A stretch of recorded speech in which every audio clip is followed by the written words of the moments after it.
Hey, CyberNetLearners, let's talk about the penetration testing process. So if you've never done a penetration testing course before, you'll have an understanding of the overall pen testing process and how it can actually fit in alongside the mobile pen testing process as well. So this is our penetration testing process, and it comes in 6 basic steps. We have our Reconnaissance, which comes in 2 different flavors, active or passive. We have our scanning and enumeration phase, exploitation, privilege escalation, or also maintaining access, covering our tracks, and then finally reporting. So getting into the actual process, reconnaissance is basically gathering information about your target. So let's say, for example, that you're targeting some kind of a company. Let's say Uber, for example. We want to use a variety of sources to gain as much information about our target as possible. So we're going to use 2 different techniques for reconnaissance. We have active reconnaissance and our passive reconnaissance. Passive reconnaissance. You can basically think about this as gathering any information that is publicly available about your target.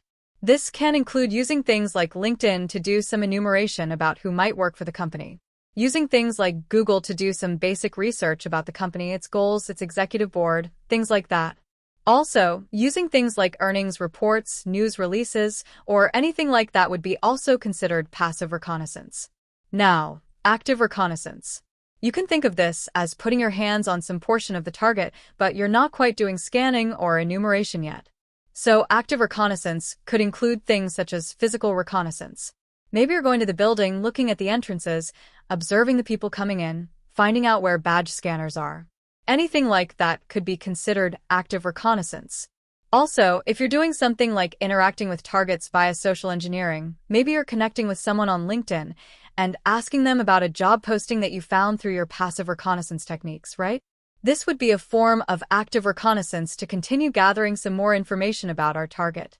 Now, remember that reconnaissance is actually like the most important aspect of penetration testing, because if you do not do a good job of your reconnaissance, then you're never going to be able to go further against the company. Your reconnaissance is only as good as the effort that you put in, and what comes out of the reconnaissance feeds into the rest of the process. So you want to make sure that you're doing a good job on the reconnaissance step. Now, the scanning and enumeration portion of the pen testing process is when we're actually using tools that can touch the target's physical or digital infrastructure to enumerate a vulnerability or things like open ports, for example. So common tools here in a pen tester's toolbox are tools like Nmap. What Nmap does is it allows us to enumerate the ports and services that are running on our target infrastructure. So for example, if the target has a web server out there or any kind of server that is exposed, we can go out there and use Nmap to discover what is running things like SSH, web servers, any variety of services we can actually enumerate by using Nmap. We can also use tools like Dirbuster and Nikto to understand some information about a web application's underlying directories, or also its underlying technology. So if we run into a web application out there in the wild, we want to understand how that web application is coded, what kind of libraries it's using, and what kind of directories are available for us to use. Now, if we're talking about a physical enumeration, this could obviously be doing things like you could think about this as trying to open the door, or trying to use a falsified badge, or anything like that that might touch the target's physical infrastructure. Now it comes to exploitation. This is what most people believe that a pen tester or a hacker does all day, right? But the exploitation is only taking advantage of the vulnerabilities that you discovered through your enumeration and reconnaissance, right? So if we're not doing a good job on a reconnaissance and enumeration phases, we might never even get to this exploitation stage. There's a lot of work that needs to go on before we can even reach exploitation. But just think of exploitation as we're actually taking advantage of the vulnerability. We're getting in the building, we're getting into the system, or we found some type of vulnerability in a web application that lets us do something malicious. Now, once we've done our exploitation. Next, we want to do something called privilege escalation. This is once we're inside of the system or the environment. We want to move in 2 different directions. We either want to move laterally or we want to move vertically to gain more information about the system or move to a different user account. So a lateral privilege escalation will be moving from a device or a web application to another device or a web application as the same user or as a same privileged user. So for example here, maybe we get into the organization as a low-level user. We want to move to a different device with the same username and password, or maybe another username and password that we discovered after we got onto that device. Next, we want to do vertical privilege escalation, and this is when we're moving from a low-level user account to a higher-level user account. So you can think of this as going from a low-level user to the admin of the system or to a domain admin within the domain. So that is what privilege escalation is all about. And then what we don't usually do as a pen tester is this covering your tracks portion, but this is still part of the process technically. And this is when we're going out there and eliminating evidence that might incriminate you or leave signs of exploitation. So you can think of this as things like changing timestamps, or if you have access to a physical system, maybe you're going to erase that video footage so they would never know that you were there. Now, as pen testers, we usually do not do that because we want to leave evidence that we were there to see if people picked up on it. And also we want to leave the evidence there to say, hey, we were here at this time, and you can go ahead and confirm it. Right. And so we don't usually get a chance to cover our tracks as pen testers, but it is something that you still know whenever you're doing an assessment if you want to be stealthy. Now, the final part of the pen testing process is reporting. And this is where we have the result of all of your hard work, and we're going to outline the vulnerabilities we discovered, how we exploited them, and most importantly, how the company can actually fix them. Remember that reporting. And doing a good job on your report is exactly what separates an ethical hacker from the bad guys, right? Because we want to be the good guys for the system. We want to go in, we want to find the vulnerabilities, and we want to tell the business how to fix it. We also want to tell the business about the impact so that they can prioritize the findings and fix the things that are most critical first. So make sure you're keeping that in mind when we're talking about the reporting phase as well. You want to give them the highest criticality vulnerabilities to fix those first, and tier the vulnerabilities so that you know the business knows exactly what order to go in and fix all the issues. Reporting is what separates us from the bad guys, and that's when we're giving the business everything that we found and helping them to fix their security posture. That's all I have for the pen testing process in a nutshell. Let's move over now to the mobile pen testing process and see how that relates to this pen testing process as well. In this segment, we're diving into the mobile penetration testing process, which is often considered simpler than the traditional pen testing approach. This process consists of just 4 steps, 2 of which overlap with the standard pen testing process. These steps include reconnaissance, static analysis, dynamic analysis, and reporting. As mentioned, the reconnaissance and reporting phases are shared between the 2 processes. Let's break down what reconnaissance looks like when targeting mobile applications. The first step is to gather general information about the company.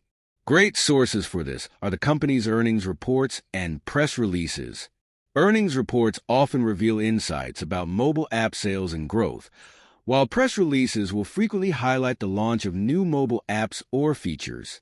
Mobile apps can be a major focus for companies, especially when they offer new ways for customers to engage, making them prime targets for news coverage. In this example, we'll focus on Uber. You can do your own research by looking for their most recent mobile app announcements. Next, during reconnaissance, you'll need to find the target app on the Google Play Store or Apple App Store. A helpful step here is to read customer reviews. These reviews can expose common bugs that users are experiencing, which might lead you to discover new vulnerabilities or issues that haven't been addressed by the developers yet. Another useful reconnaissance tactic is to look for information about the app's creator. On both app stores, you can typically find details like an email address for the developer or the team responsible for the app. This can provide valuable contact info, especially if you need to get in touch with the developers for more information or to report a bug. Next, take note of the different app versions and patch notes. Mobile applications are updated frequently, and these updates are often listed in the app stores with version numbers and change logs. This helps you track the frequency of updates and understand what changes have been made over time, giving you insights into potential weaknesses or areas that have been improved. Don't forget to enumerate the company's other apps. Some companies may have a suite of apps across Android and iOS, or only one platform. Identifying whether a particular app has been released on one platform, but not the other, can reveal hidden features or functionalities, as well as possible attack vectors in newly released apps. New apps are often prone to bugs, and early-stage releases might have issues that developers haven't patched yet. This opens up more opportunities for attackers to explore. Now, let's take a look at the Google Play Store and Apple App Store to see this reconnaissance process in action. All right, let's take a look at Uber's applications. I'll start by searching for Uber Play Store on Google and opening the Google Play link. I'll also open the Apple App Store in a separate tab. Now, let's explore Uber's Play Store page to gather some useful details. Right here, we see the Uber app labeled as Uber Request a Ride. But if we want to see all the applications developed by Uber Technologies Incorporated, we can click on the company's name. This will display the full list of apps they've published. By clicking See More, we get access to multiple applications. Each of these apps might be managed by different development teams within the company. Understanding this can give insights into Uber's customer base and the focus areas of their services. Checking the reviews can be valuable too. Apps with lower ratings or negative feedback often indicate potential bugs or security issues worth investigating. Scrolling further down, we find the app description, which provides additional insights. At the bottom of this section, we notice some useful links, such as Uber's help page, their official website, and social media handles. These can be useful for tracking updates, as companies often announce new versions on platforms like Twitter or Facebook. By analyzing the reviews, we can identify recurring complaints or functionality issues, which could reveal potential vulnerabilities. Clicking Read All Reviews allows us to see a broader range of user feedback. Another important aspect is the What's New section. This highlights the latest updates and bug fixes. If we see vague descriptions like performance improvements or several bug fixes, it could indicate patches for security flaws that weren't explicitly mentioned. Next, we can check out the app permissions by clicking View Details. This will show us what access the app requires, such as a microphone, identity, camera, or location. These permissions reveal what kind of data the app collects and how deeply it integrates with the device. This will also be relevant later when we conduct static analysis. The current version section states that the version varies depending on the device, which is important to consider when testing apps on different platforms. Further down, we can find developer details, including a support email address and links to the privacy policy.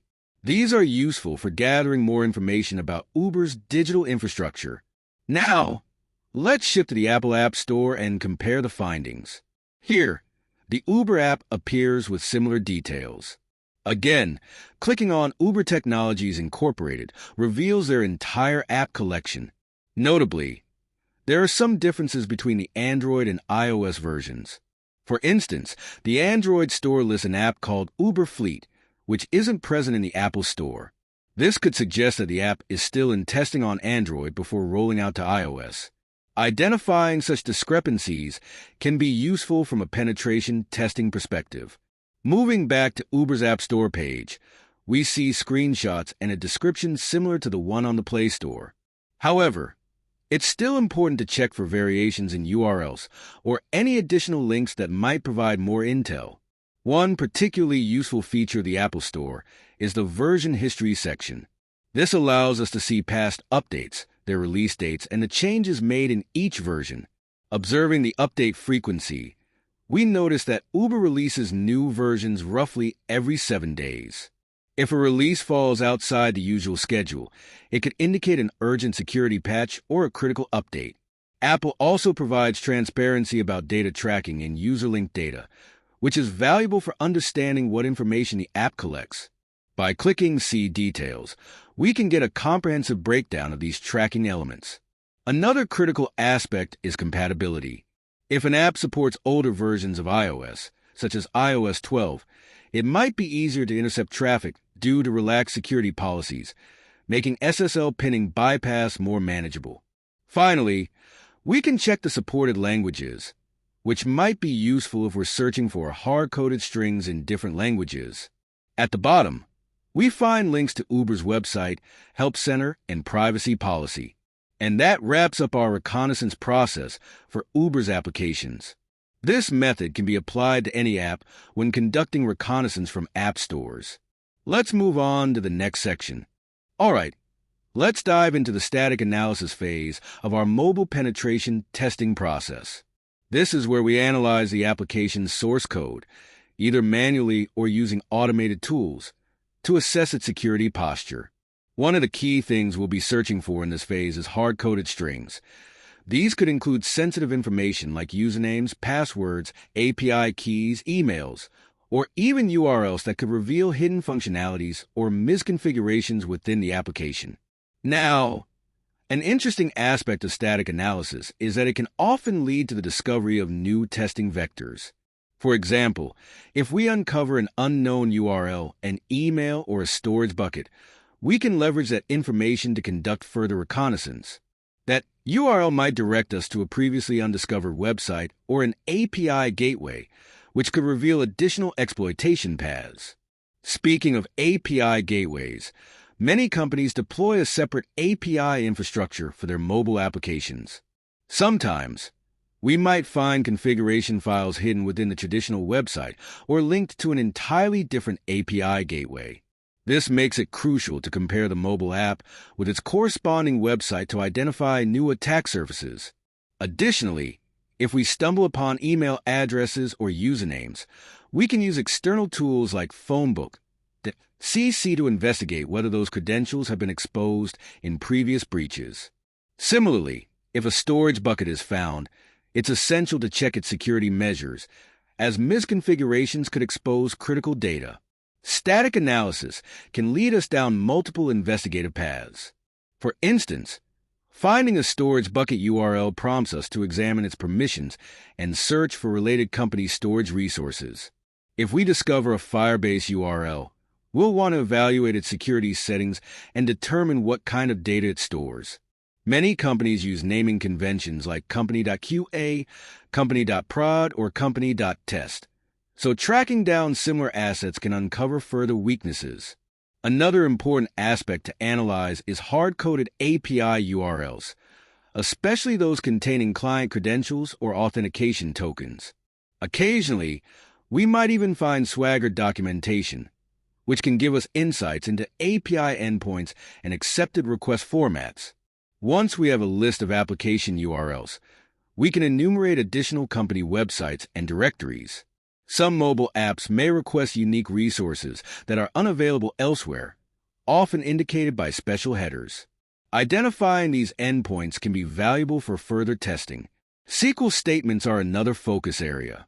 By examining how queries are structured, we can prepare for SQL injection testing during the dynamic analysis phase. Additionally, we'll look for variables that can be manipulated. Sometimes, mobile applications limit user inputs, but these constraints might be bypassed with dynamic testing. Local storage is also critical. We'll inspect the phone's file system to identify sensitive data stored on the device, such as SQLite databases containing unprotected information, user credentials, or default accounts. Now, moving into dynamic analysis, this is where we actively interact with the application to manipulate its behavior. We'll use tools like Burp Suite and Proxyman to intercept and modify network traffic, testing how the app handles various inputs. We'll also analyze memory dumps to check if sensitive data is being stored insecurely in RAM. Additionally, we'll monitor local storage to identify files created during runtime, such as updated SQLite databases or shared preferences. One significant challenge in mobile testing is SSL pinning. If the app enforces SSL pinning, we'll need to bypass it to inspect encrypted traffic and test for vulnerabilities effectively.